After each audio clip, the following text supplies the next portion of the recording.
So what is the minimum amount of players needed to liberate or defend a planet?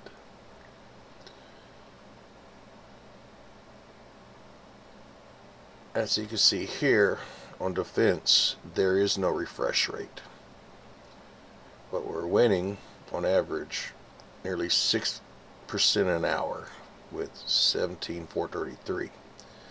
Borak, we're losing because we're liberating only 0.69% or 0.7%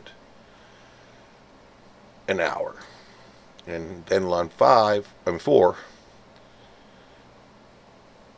you have liberation at 500, and the modifier is 0.25. As you can see, it's going down, but it's kind of holding. Where you have defense on Chepesa for 1500, we're losing, but it's at 0.748.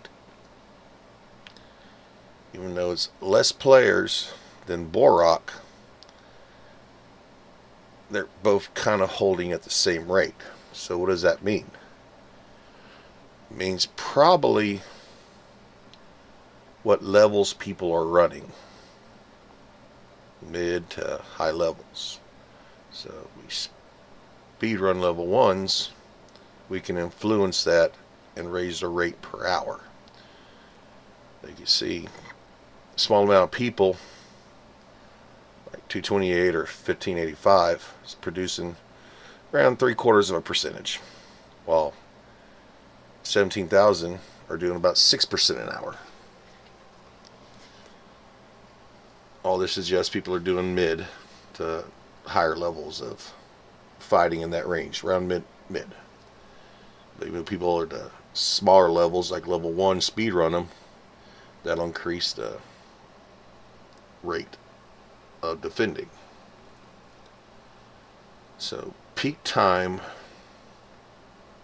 and player base count, I found, almost go hand in hand, but mostly influenced by player count. Around 40k, it drops to 3 points a mission, whether you're running level 4 or 9. It takes 3 missions to run a full level 9 or 5 and up. In level 1, you just need 1 mission. So if you speed run a bunch of level 1s, you're going to outperform on liberation points. So how do we maximize it? By finding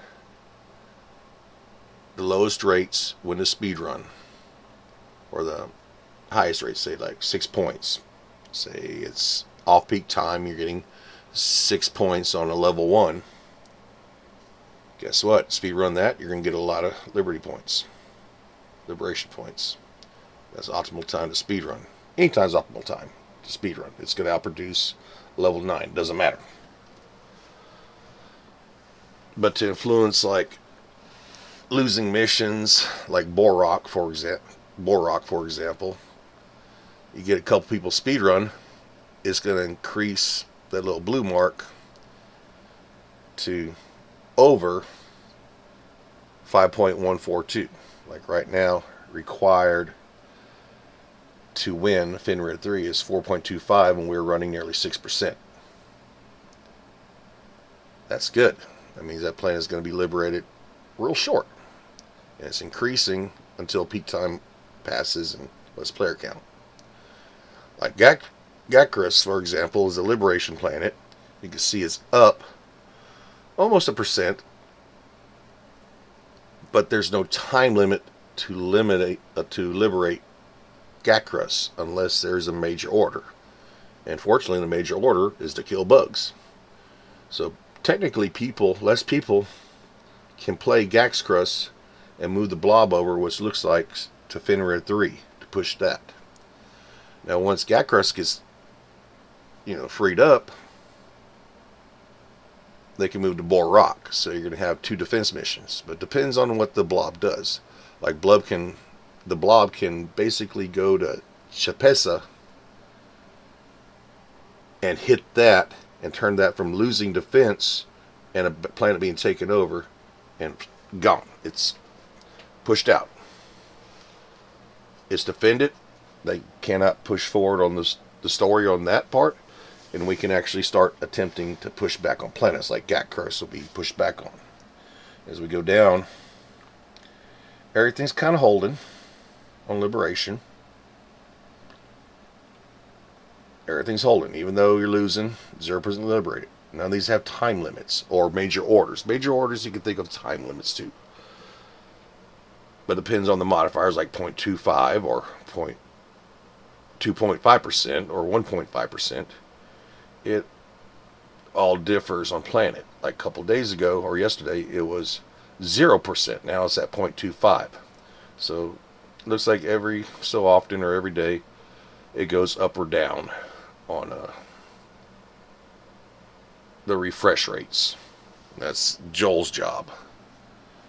And you can see not many people are playing in these planets. So a small amount can actually start liberating a planet, as you can see, by 0.89%. Very slowly, but chunk away at it, unless a major order hits. But as for major orders, it's kill a billion bugs. What good time is to hit Gatcrus, finish that off, hit these two, then you can push back, then you can push on one of these planets until another defense mission. But to tactically, which planet after these two, what planet opens up, and which ones do we push into to push the narrative. So when I'm figuring out, like right here, it says petrifactories. What do they do? Well, that's part of our, like when we get new weapons. The sea training facility is destroyed. We liberate it, we can rebuild it, and therefore it should produce new weapons or strategies as part of the story. Just like the petrifactory. Just like the munitions research lab, or aka the landmines, which got pushed into Cybertron 2.0. So it's how players react to Joel in the narrative. Right now they throw in a couple defense missions. So liberation really doesn't matter because it's not part of the MO or any of the major orders. It's just kill a bunch of bugs. So I say people take this time to hit these defense, get those out of the way so they don't push into new planets. As we're pushing back on Gatcrus, that means we can push back and make less planets to liberate. Well, because defense missions are boring, but they're easier to do to hold the line.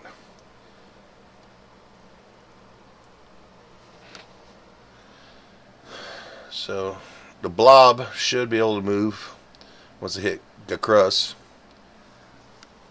Might want to hit like Chapessa or Borok. This one's doing fine, well more than fine.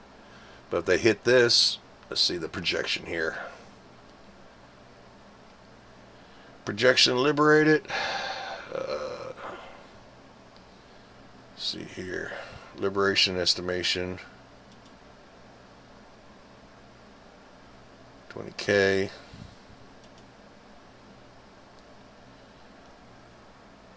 Point I, POI. Let's look at grass.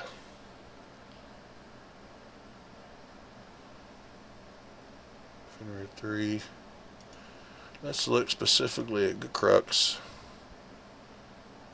Gatcrus.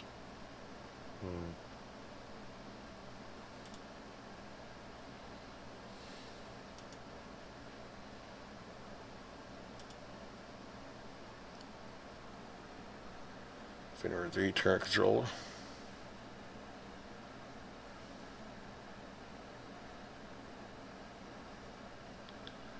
What is the estimation?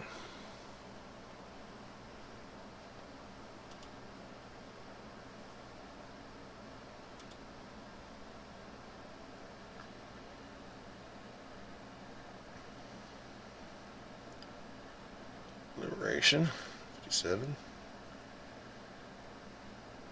So it's going to slowly arc,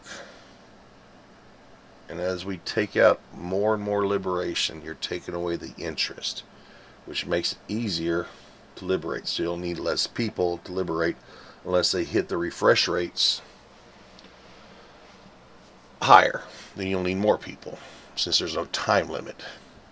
So people technically leave Gakros and move to the other more important planets to defend, like Fenrir, or Chapessa. Because once you hit a certain percentage rate, your refresh rate or your interest, we already paid a large amount of principal off, so the interest rate is going to be lower. So liberation speeds up, kind of like a hook. And here, even though we're up 0.007%, it's holding because of refresh rates. Now, it's holding, slowly being liberated with that small amount of people, even with the negative 2.5. It will start going down, or this will start going backwards. The less people, refresh rates start kicking in, it'll speed up this way. It's barely holding. A couple more people, this line will hold, and there's no time limit on Wasat. So you can actually hold that line till more people come in. If you speed run, the more people come in, the more we'll push it that way. But the most important ones, like defense, there's no refresh rates. However, get some speed runners in there, and people let the blob control these three areas, Joel can't take planets. So now to figure out peak time points and figure up a strategy on how to push planets with speed runs, whether to liberate or defend, especially off-peak hours. If someone's bored, spin 5 speed runs or an hour. Doesn't matter. It all adds up and it all pushes back. So we'll figure something up. Figure out how the hook is on peak and low times, what the points is, the player base, make an average. So if there's a player base increase, which will probably be pretty soon with the new content coming out, make sure will be an increase of players, which means adjustments to the pointage on how many players and peak a day, that they'll average up or down 6, whatever liberation points they contend with. But that's all for now. Those are my thoughts. I think we can break the game. And it won't take that many people to do it. Just some dedicated people who really want to troll Joel. Make them sweat.